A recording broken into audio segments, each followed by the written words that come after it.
friends, welcome back to Harshani channel. இன்னைக்கு நம்ம சேனல்ல பார்க்க போற ரெசிபி என்ன அப்படினா மைசூர் ரசம். இதுவும் ரொம்ப ட்ரெடிஷனலானதுங்க. இதுவும் எங்க மாமியார் ஸ்பெஷல் தான்.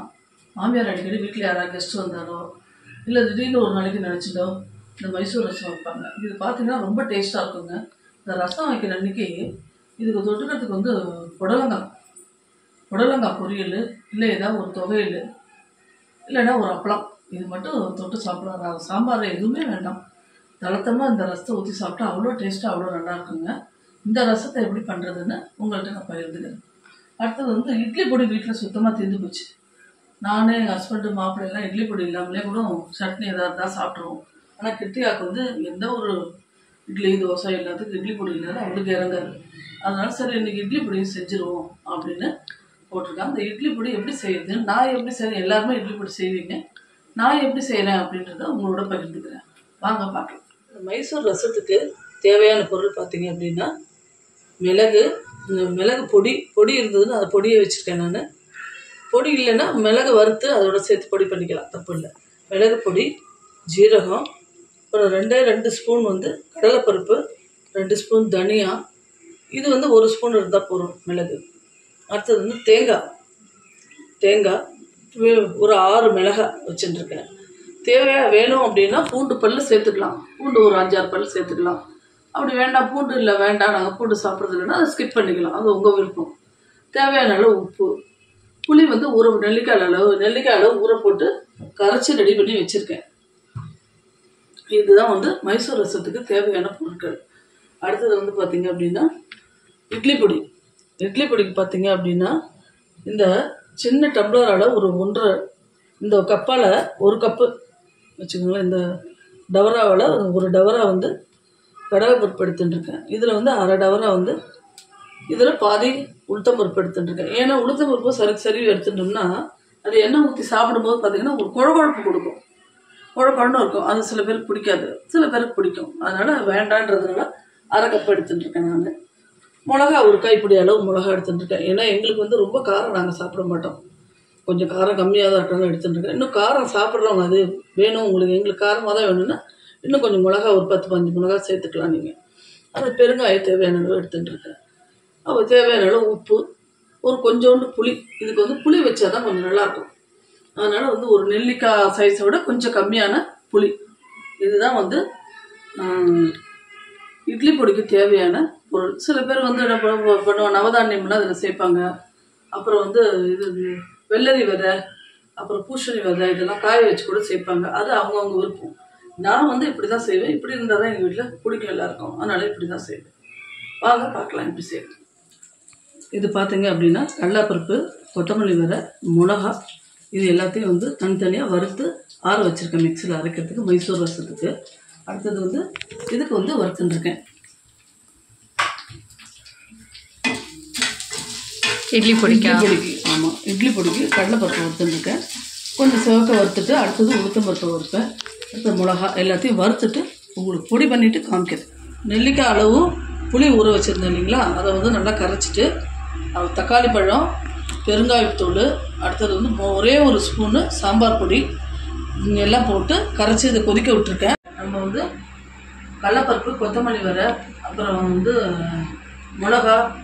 மிளகு, ஜீரகம், பெருங்காயம், தேங்காய் 2 பல், பூண்டு எல்லாத்தையும் வறுத்து அரைச்சி அந்த விழுதை வந்து காலையிலே நான் குக்கரில் வந்து பருப்பு வேக வச்சுட்டேன் சாதத்தோட. அந்த பருப்போட சாம்பார் போடுற பருப்பு கிடையாது, இதுக்கு ஒரு 1/2 கப்பு பருப்பு போட்டு வேக வச்சுருந்தோம்னா அந்த பருப்போடு சேர்த்து பாருங்க இதை நல்லா மிக்ஸ் பண்ணியிருக்கேன். இந்த விழுதை அதை வந்து இந்த ரசத்தில் அப்படியே கொட்டிடணும். கொட்டிட்டு இன்னும் கொஞ்சம் தண்ணி எவ்வளோ வேணுமோ அவ்வளோ தண்ணி ஊற்றிக்கலாம். ஆயில் விட்டு பார்த்துட்டு கொஞ்சம் உப்பு வேணும் அப்படின்னா உப்பும் போட்டுக்கலாம். ஏன்னா இந்த ரசம் வந்து நிறைய தளராக சாப்பிடணும், அப்போ தான் வந்து இந்த ரசம் வந்து ரொம்ப டேஸ்ட்டாக இருக்கும். சாப்பிடுவாங்க, 1 கரண்டி ஊற்றுறோன்னே நல்லா தளராக சாப்பிட ஆரம்பிச்சுடுவாங்க எல்லாருமே. அதனால் இந்த ரசம் நிறையவே பெருக்கிக்கலாம். நம்ம உப்பு காரம் அதில் எல்லாமே நிறைய இருக்கிறதுனால நல்லா அதுக்கு தகுந்த தண்ணி விட்டு அந்த கன்சிஸ்டன்சிக்கு கொண்டு வந்துடணும். அடுத்தது பார்த்தீங்க அப்படின்னா இது வந்து கொதிக்க விடக்கூடாது. இந்த விழுது இந்த பருப்பையும் கொட்டின பிறகு திரும்ப வந்து கொதிக்க விடக்கூடாது. அதை கொதிக்க விடாத நுரைச்சி வரணும் நல்லா. நுரைச்சி வரும்போது அதில் என்ன பண்ணோம், இந்த அடுப்பில் அதுக்குள்ளே நுரைக்கிட்டோம், அதுக்குள்ளே நம்ம கடுகு தாளிச்சிக்கலாம். அதில் 2 ஸ்பூன் நெய் விட்டுருக்கேன் இல்பக்கரண்டியில். நெய்யில் வந்து தாளிச்சிங்கன்னா நல்லா இருக்குங்க. எண்ணெயில் தாளிக்கிறத விட ரசத்துக்கெல்லாம் நெய்யில் தாளித்தோம்னா ரொம்ப டேஸ்ட்டாக இருக்கும்.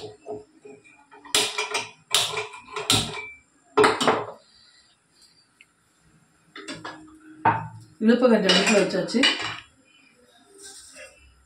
நெய் நல்லா உருகணும். அது கட்டியாக இருக்குது, நெய் கொஞ்சம் உருகணும். உருகினதுக்கப்புறம் அதில் வந்து கடுகு, அடுத்தது வந்து இது பெருங்காயம், கொத்தமல்லி, கருவேப்பிலை எல்லாம் தாளித்து இதில் போட்டுடணும். அவ்வளோதான், ரசம் முடிஞ்சது வேலை.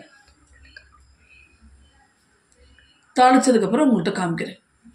வந்து மைசூர் ரசம். அடுத்தது வந்து இட்லி பொடி. இட்லி பொடி வந்து நான் எல்லாத்தையும் கடலைப்பருப்பு, உளுத்தம்பருப்பு, மிளகா வத்தை, அந்த சிகப்பு மிளகா வத்தை, அடுத்தது பெருங்காயம், உப்பு, புளி எல்லாத்தையும் வறுத்து அரைச்சி வச்சுருக்கேன். ரொம்ப நைஸாக அரைக்காமல் கொஞ்சம் கொரப்பாக அரைச்சிக்கணும். அதுக்கு அரைச்சாதான் அந்த டேஸ்ட்டு ஜாஸ்தி. அடுத்தது வந்து பொடலங்காய் கறி. இது வந்து கடுகு, உளுத்தம்பருப்பு, கடலைப்பருப்பு தாளித்து பொடலங்காவை தோல் சீவி பொடி பொடியாக நறுக்கி இழுப்பச்சட்டியில் போட்டு திட்டமாக ஜலம் ஊற்றி வேக வச்சுட்டு கடைசியில் வந்து என்ன பண்ணியிருக்கேன், துருவின தேங்காய் அதில் போட்டு இறக்கிருக்கேன். ஏன்னா இது கொஞ்சம் காரமாக இருக்கிறதுனால இது காரம் இல்லாமல் இருந்தால் தான் அந்த காம்பினேஷன் நல்லாயிருக்கும். உங்களுக்கு கூட வேணால் அப்பளம் வேணால் பொரிச்சிக்கலாம். ரொம்ப டேஸ்ட்டாக இருக்குங்க இந்த ரசம். எல்லாம் ட்ரை பண்ணி பாருங்கள். ரொம்ப டேஸ்ட்டாக இருக்கும் இந்த ரசம். ட்ரை பண்ணி பாருங்கள் இந்த காம்பினேஷன். இந்த வீடியோ உங்களுக்கு எல்லாருக்கும் பிடிச்சிருக்குன்னு நினைக்கிறேன். நாளைக்கு வேறு ஒரு வீடியோவோட உங்களை சந்திக்கிறேன். சப்ஸ்கிரைப் பண்ணுங்கள், ஷேர் பண்ணுங்கள், லைக் பண்ணுங்கள். இந்த வீடியோவோட கடைசியில் வந்து உங்களுக்கு வந்து காளகாலேஸ்வரர் கோவில்னு இங்கே பக்கத்தில் இருக்குங்க. இது வந்து கோவில்பாக்கம் அப்படின்ற ஒரு இடத்துக்கு நேற்று போயிருந்தோம். அங்கே பார்த்தீங்கன்னா யமபயம் போக்குமா அந்த கோவில். இது வந்து ஈக்குவலாக எதுக்கு சொல்கிறாங்க அப்படின்னா, அந்த திருக்கடையூருக்கு ஒப்பிடுறாங்க. இங்கேயே வந்து பார்த்திங்கன்னா 60ஆம் கல்யாணம், 80ஆம் கல்யாணம், குழந்தைகளுக்கு காது குத்தல், குழந்தைகளோட ஆயுஷ்யமும், அப்புறம் வந்து 20 கல்யாணம், எல்லா கல்யாணமும் இங்கே பண்ணுறாங்க. நல்ல சிறப்பு வாய்ந்த கோவிலுங்க. அந்த கோவில் நேற்று போயிட்டு வந்தேன். அந்த கோவிலில் வந்து உங்களுக்கு வந்து அட்டாச் பண்ணியிருக்கேன். அதோட வந்து அந்த கிளிப்ஸை வந்து அட்டாச் பண்ணியிருக்கேன். அதை பார்த்து பயனடைங்க. நன்றி, வணக்கம். இதோட அளவுகள் எல்லாமே உங்களுக்கு இன்றைக்கி ரெசிபியோட அளவுகள், இட்லி பொடி, அடுத்தது வந்து மைசூர் ரசம், இதோட அளவுகள் எல்லாமே டிஸ்கிரிப்ஷன் பாக்ஸில் கொடுத்துருக்கேன், பார்த்துக்கிறேன்.